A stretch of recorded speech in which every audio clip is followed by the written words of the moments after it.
ஆயக்கலைகள் 64 அதில் ஒரு முக்கிய கலையான ஜோதிடக்கலையின் மூலமாக என்னுடன் இணைந்துள்ள அன்பு நேயர்களுக்கு இனிய வணக்கம்ங்க. மீனராசி நேயர்களுக்கு புதுசா அப்படி என்ன இருக்க போகுது, எப்பவும் போல வாழ்க்கை கீழேயே தான் போகுது அப்படின்னு கதரும் நேயர்களுக்கு ஒரு நல்ல செய்தி காத்திருக்குதுங்க. அந்த செய்தியை தெரிஞ்சுக்கிறதுக்கு முன்னாடி இந்த உலகை காக்கும் முருகப்பெருமானுடைய பாதம் தொட்டு வணங்கி வீடியோக்குள்ளே போகலாங்களா? என்னுடன் சேர்ந்து நீங்களும் இந்த மந்திரத்தை சொல்லிட்டே உங்களால் முடிஞ்சதுன்னா கமெண்ட் பாக்ஸில் ஒரு முறை கமெண்ட் பண்ணுங்க. ஓம் முருகா போற்றி, ஓம் முருகா போற்றி, ஓம் முருகா போற்றி. பழனி ஆண்டவா, செந்தூர் வேலவா, சீரும் போர் தளபதியே, சேவல் கொடி ராஜாவே, நீதான் ஐயா இந்த அப்பாவி மக்களை கஷ்டங்களிலிருந்து காப்பாற்றி காலம் முழுக்க கூடவே இருக்கணும். இவங்களுக்காக நான் தினமும் உங்ககிட்ட வேண்டிக்கிறேன். இவங்களுக்கு ஒன்றுனா நீதான் ஐயா பொறுப்பு. அப்படியே நான் சொல்லும் ஜோதிடமும் பழிக்க நீதான் ஐயா அருள் புரியணும். தினமும் உங்களுக்கு கிரகநிலை மாற்றத்தால் வரக்கூடிய சுப பலன்களை அறிய கட்டாயம் சப்ஸ்கிரைப் பண்ணி பெல் பட்டன் அப்புறம் ஆல்னு ஆப்ஷன் இருக்கும், அதையும் கொடுத்து வைங்க. ஒவ்வொரு பதிவும் உங்களைய வெற்றியடைய வைக்க வேண்டும் அப்படிங்கிற எண்ணத்துல தாங்க போட்டுட்ருக்கோம். இன்னைக்கு நம்ம பேச போற இந்த ராசி ஜோதிட மண்டலத்தின் 12வது ராசி மட்டுமல்ல, இது 12 ராசிகளின் மொத்த சாராம்சம். ஆமாங்க, அறிவும் ஞானமும் அளவற்ற கருணையும் ஒரு புள்ளியில் இணைந்ததுன்னா அது மீன ராசியில தாங்க. மேஷத்துல வேகமா ஆரம்பிச்ச கால புருஷனின் அந்த பயணம் எல்லா அனுபவங்களையும் கடந்து ஒரு முதிர்ச்சியான ஞானத்தோடு வந்து முடிகிற இடம்தான் இந்த மீனம். அதனாலதான் முன்னோர்கள் மீன ராசியை மோட்ச ராசி அப்படின்னு சொன்னாங்க. மீன ராசிக்காரங்க அப்படின்னாலே ஒரு புரியாத புதிர் தான். இவங்க ஒரு மர்மமான மனிதர்கள். இவங்க முகத்தை பார்த்தீங்கன்னா ஒரு அமைதியான ஒரு கோலம் மாதிரி இருக்கும். ஆனால் இவங்க மனசுக்குள்ள ஒரு ஆழ்கடல் அளவுக்கு எண்ணங்களும் கற்பனைகளும் ஓடிக்கிட்டே இருக்கும். நீங்கள் மீன ராசி இல்லை, உங்கள் வாழ்க்கை துணை உங்கள் பிள்ளைகள் மீன ராசியா? இன்னும் கொஞ்சம் ஆழமாக கவனிங்க. ஏன்னா மீன ராசியோட அந்த அமைதிக்கு பின்னாடி ஒரு மிகப்பெரிய சக்தி ஒளிஞ்சிருக்கு. இவங்க ஏன் மற்றவங்களுக்காக தன்னையே வருத்திக்கிறாங்க? இவங்ககிட்ட இருக்கிற அந்த அபாரமான 6ஆம் அறிவு இவங்களுக்கு என்னென்ன சொல்லுது? மற்றவங்களால உணர முடியாத விஷயங்களை இவங்க எப்படி சுலபமாக கண்டுபிடிக்கிறாங்க? இந்த மெகா வீடியோவில் நம்ம மீனராசியோட எந்தெந்த பக்கங்களை அலச போகிறோம் தெரியுமா? இது ஒரு சாதாரண ராசி பலன் வீடியோ கிடையாதுங்க. இது மீனராசிக்காரர்களுக்கான ஒரு முழுமையான வாழ்க்கை ஞான பொக்கிஷம். மீனராசியோட இந்த 2 மீன்கள் சின்னம், இது ஏன் ஒன்றை ஒன்று பார்த்தபடி இல்லாமல் எதிரெதிர் திசையில் போகுது? அந்த சின்னத்துக்குள்ளே ஒளிஞ்சிருக்கிற வாழ்க்கை தத்துவம் என்ன? மீனராசி அதிபதி குரு பகவான் நவ கிரகங்கள்லேயே சுப கிரகம்னு சொல்லப்படுற குருவோட அம்சம் இவங்க வாழ்க்கையை எப்படி வழி நடத்துது? இவங்க எப்பவும் பகல் கனவு காண்கிறார்கள். இவங்க கற்பனை உலகத்திலேயே இருக்கிறது இவங்களுக்கு பலமா இல்ல பலவீனமா? காதல்ல இவங்களை விட ஒரு உண்மையான தூய்மையான பார்ட்னரை நீங்க இந்த உலகத்திலேயே பார்க்க முடியாது. ஆனா இவங்க ஏன் காதல்ல அடிக்கடி ஏமாந்து போய் கண்ணீர் விட்டு தவிக்கிறாங்க? முக்கியமா இப்ப நம்ம இருக்கிற இந்த 2026ஆம் வருஷம் குரு பகவான் இந்த வருஷம் மீனராசிக்கு யோகத்தை தரப்போகுதா, இல்ல ஏழரசனியோட தாக்கம் இவங்களை முடக்கி போட போகுதா? இவங்களோட அந்த ஓவர் திங்கிங் பழக்கத்திலிருந்து வெளியே வந்து இவங்க எப்படி ஒரு வெற்றியாளராக மாற போறாங்க? நண்பர்களே, மீனராசிக்காரங்க ஒரு மாய கண்ணாடி மாதிரி. நீங்க அவங்க கிட்ட ஒரு துளி அன்பை காட்டுனா அவங்க அதை ஒரு கடல் அளவு அன்பா திருப்பி தருவாங்க. ஆனா அவங்கள ஏமாத்த நினைச்சா அவங்க சத்தம் போட மாட்டாங்க, சண்டை போட மாட்டாங்க, அமைதியாவே உங்களை விட்டு விலகி போயிடுவாங்க. இவங்களோட இந்த தெய்வீகமான வாழ்க்கை பயணத்தை, அவங்களோட சாதனை சரித்திரத்தை நாம இன்னைக்கு அக்கு வேறா ஆணி வேறா பார்க்க போறோம். இந்த வீடியோவோட ஒவ்வொரு நிமிஷமும் மீனராசிக்காரர்களுக்கு ஒரு புதிய வெளிச்சத்தை கொடுக்கும். உங்க வாழ்க்கையில நீங்க தொலைச்ச சந்தோஷத்தையும் நிம்மதியையும் எப்படி திரும்ப பெற போறீங்கன்னு தெரிஞ்சுக்க இந்த மகா காவியத்தோட கடைசி வரைக்கும் நீங்க இதை வந்து பாருங்க. வீடியோக்குள்ளே போகிறதுக்கு முன்னாடி மீனராசி நண்பர்களே, உங்ககிட்ட ஒரு சின்ன கேள்வி. நீங்கள் யாருக்காவது அதிகமாக உதவி செஞ்சு கடைசியில் அவங்களாலேயே ஏமாற்றப்பட்ட அனுபவம் உங்களுக்கு இருக்கா? இருந்தால் அதை இப்போவே கமெண்ட்டில் சொல்லுங்கள். ஏன்னா மீனராசியுடைய கஷ்டமே அந்த ஏமாற்றம் தான்.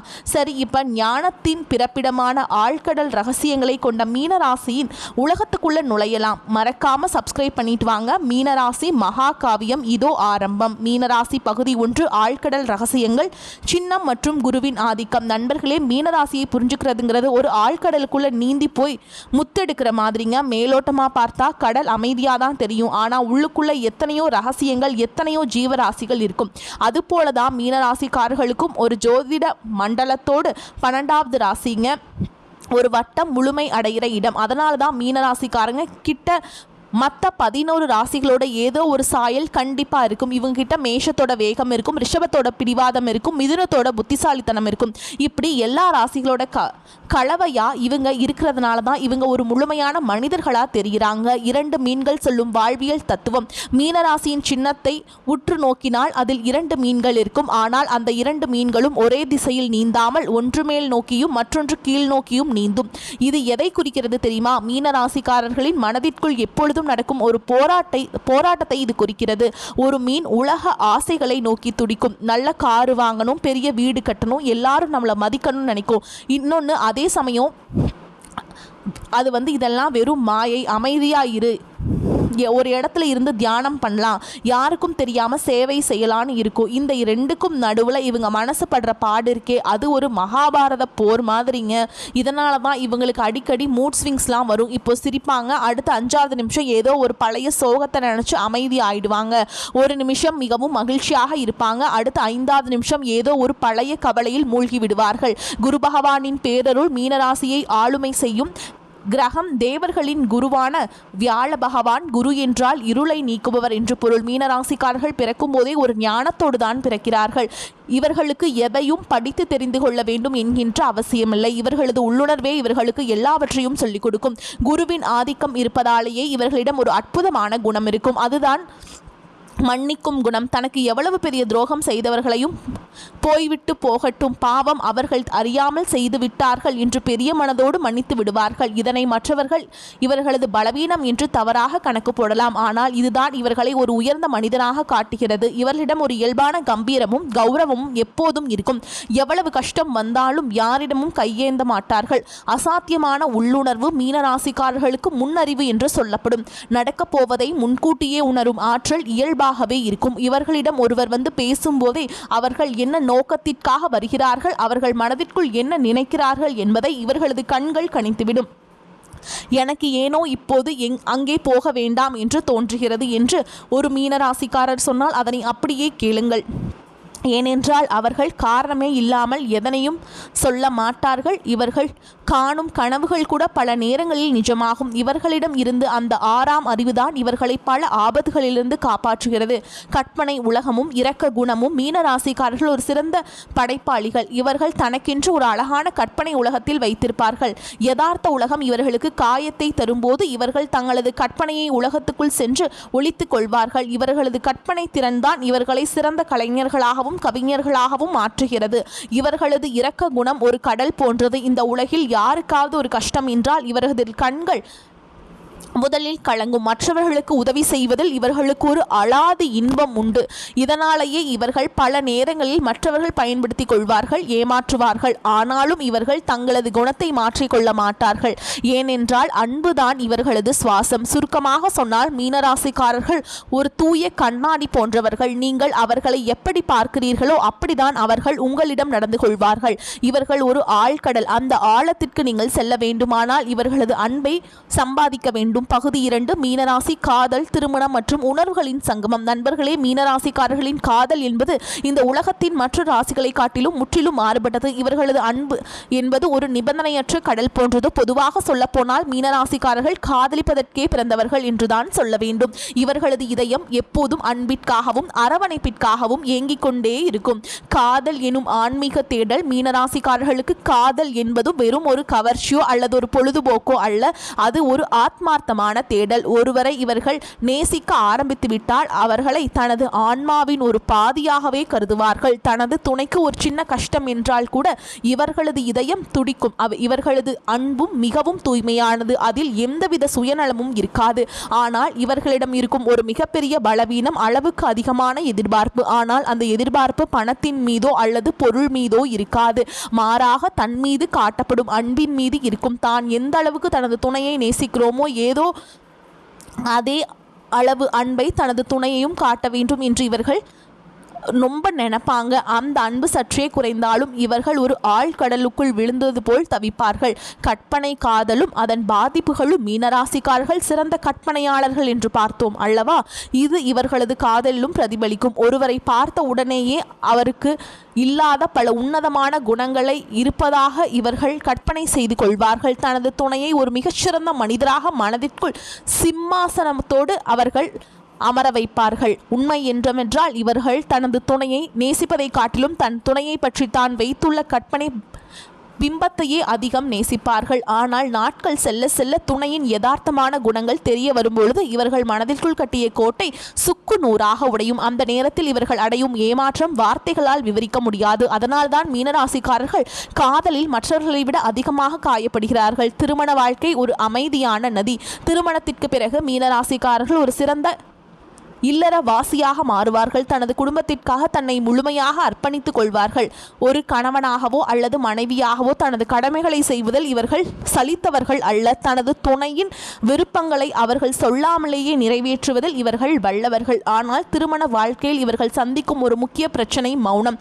தனக்கு ஒரு வருத்தம் ஏற்பட்டால் அதை துணையிடம் வெளிப்படையாக பேசி தீர்ப்பதை விட அமைதியாக இருந்து அழுவதையே இவர்கள் பழக்கமாக கொண்டிருப்பார்கள். நானாக சொல்லக்கூடாது, அவராக புரிந்து கொள்ள வேண்டும் என்கின்ற இவர்களது பிடிவாதம் பல நேரங்களில் தேவையற்ற மன கசப்புகளை உண்டாக்கும். ஆனால் இவர்களது அன்பு ஒரு வற்றாத நதி போன்றது. துணையிடம் எவ்வளவு கோபம் இருந்தாலும் ஒரு சின்ன புன்னகையில் அல்லது ஒரு சிறு அணைப்பில் எல்லாவற்றையும் மறந்து மன்னித்து விடுவார்கள். உறவுகளின் உன்னதம். பெற்றோராக மீனராசிக்காரர்கள் மிகவும் மேன்மையானவர்கள். பிள்ளைகளை ஒரு மலரை போல கையாளுவார்கள். பிள்ளைகளின் கனவுகளுக்கு சிறகு கொடுப்பார்கள். நண்பர்களை பொறுத்தவரை ஒரு மீனராசி நண்பர் உங்களுக்கு கிடைத்தால் உங்கள் வாழ்நாள் முழுமைக்கும் ஒரு சிறந்த ஆலோசகரும் ஆதரவாளரும் கிடைத்துவிட்டார் என்று அர்த்தம். உங்களுக்காக எதையும் செய்ய இவர்கள் தயங்க மாட்டார்கள். யார் இவர்களுக்கு ஏற்ற துணை? மீனராசிக்கு கடகம் மற்றும் விருட்சம் ஆகிய ராசிகள் மிகவும் பொருத்தமானவை. ஏனென்றால் மீனத்தின் ஆழமான உணர்ச்சிகளை புரிந்து கொள்ளும் பக்குவம் இந்த இரு ராசிகளுக்குமே உண்டு. அதே போல ரிஷபம் மற்றும் மகர ராசிக்காரர்கள் மீனத்தின் கனவு உலகத்திற்கு ஒரு பாதுகாப்பான அடித்தளத்தை கொடுப்பார்கள். மீனராசிக்கு ஒரு முக்கியமான அறிவுரை: நண்பர்களே, உங்கள் இதயம் ஒரு கண்ணாடி போன்றது. அதை எல்லோரிடமும் கொடுக்காதீர்கள். யார் உங்கள் அன்பிற்கு தகுதியானவர்கள் என்பதை ஒரு முறைக்கு இருமுறை யோசித்து முடிவெடுங்கள்.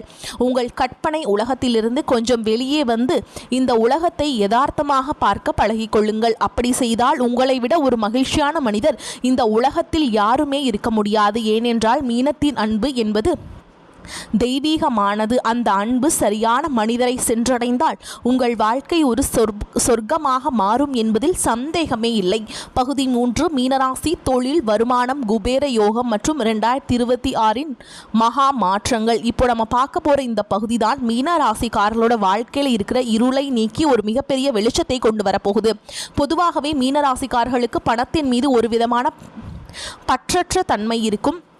பணம் இன்னைக்கு வரும் நாளைக்கு போகும். ஆனால் மனுஷங்க முக்கியம்னு நினைக்கிறவங்க இவங்க. ஆனால் இந்த உலகம் பணத்தால் தான் இயங்குங்கிறத அந்த நிதர்சனத்தை இவங்க உணரும் போது கொஞ்சம் காலம் கடந்திருக்கும். ஆனால் மீனராசிக்கு ஒரு ரகசியம் இருக்குது. இவங்க எப்போ பணத்தை தேடி ஓடாமல் தன்னோட வேலையை சரியாக செய்கிறாங்களோ அப்போ செல்வம் இவங்க காலடியில் வருங்க. மீனத்தின் தொழில் உலகம் கலை மற்றும் சேவையின் சங்கமம். மீனராசிக்காரர்கள் ஒரு இயந்திரம் போல வேலை செய்ய மாட்டார்கள். இவர்களது ஒவ்வொரு வேலையிலும் ஒரு ஆன்மா இருக்கும். இவர்களுக்கு கற்பனை திறன், இமேஜினேஷன் கடல் போல இருப்பதால் எழுத்துத்துறை, கவிதை, இசை, ஓவியம் மற்றும் சினிமா போன்ற கலைத்துறைகள் இவர்களால் யாராலும் எட்ட முடியாத உயரத்தை தொட முடியும். அதே போல குரு பகவானின் ஆதிக்கம் இருப்பதால் இவர்கள் மிகச்சிறந்த போதகர்களாகவும் ஆலோசகர்களாகவும் இருப்பார்கள். ஒரு பிரச்சனையை மற்றவர்கள் பார்க்கும் விதத்திற்கும் மீனராசி பார்க்கும் விதத்திற்கும் பெரிய வித்தியாசம் இருக்கும். அதனால் இவர்களது ஆலோசனைகளுக்கு சந்தையில் பெரிய மதிப்பு இருக்கும். மருத்துவம், குறிப்பாக மனநல மருத்துவம் மற்றும் ஆன்மீக பணிகளில் மீனராசிக்காரர்கள் உலக புகழ் பெறுவார்கள். இவர்களது கையில் ஒரு ராசி இருக்கும். இவர்கள் தொடும் காரியம் துளிர்விடும்.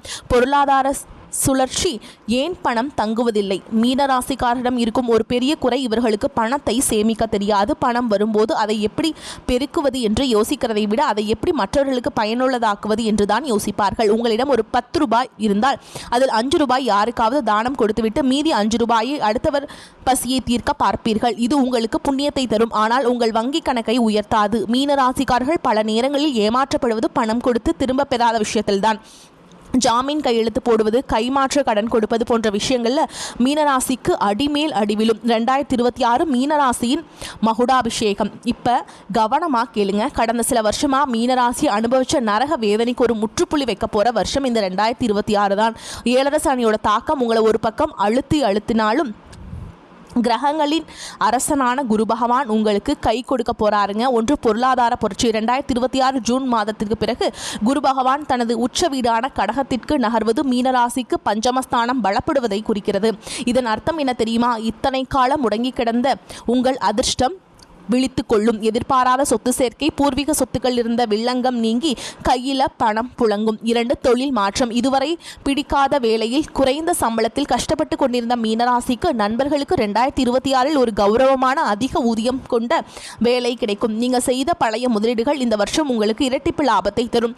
3 வெளிநாட்டு பயணம் மற்றும் வருமானம். மீனராசி என்பது ஒரு நீர் ராசி. 2026 கடல் கடந்து சென்று சம்பாதிக்கும் யோகம் மிக பிரகாசமாக இருக்கிறது. ஏற்றுமதி இறக்குமதி தொழில் செய்பவர்களுக்கு, கணினி துறையில் இருப்பவர்களுக்கு இது ஒரு பொற்காலம். 4 கடன்களிலிருந்து விடுதலை.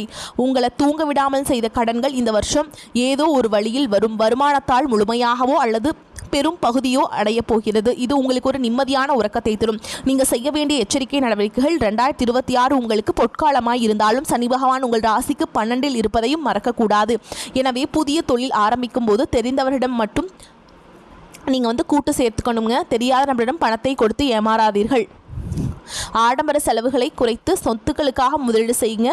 சுருக்கமாக சொல்லணும்னா 2026 மீனராசிக்கு ஒரு மறுபிறப்புனே சொல்லலாம். இத்தனை நாள் நீங்கள் கண்ணீர் வச்சது போதுங்க. இப்போ உங்கள் கையில் பணத்தோட முகத்தோட சிரிப்போட ஆள போகிறீங்க. பொற்காலம் வந்தாச்சு. ஆரோக்கியத்தை நல்லா பார்த்துக்கோங்க. ஓவர் திங்கிங் வேண்டாம். யோகா பண்ணுங்க. மன அழுத்தம் குறையும். வரக்கூடிய வாய்ப்புகளை தவற விட்டுறாதீங்க. கெட்டியாக பிடிச்சுக்கோங்க. வாழ்த்துக்கள். வாழ்க வளமோடு நலமோடு. நன்றி, வணக்கம்.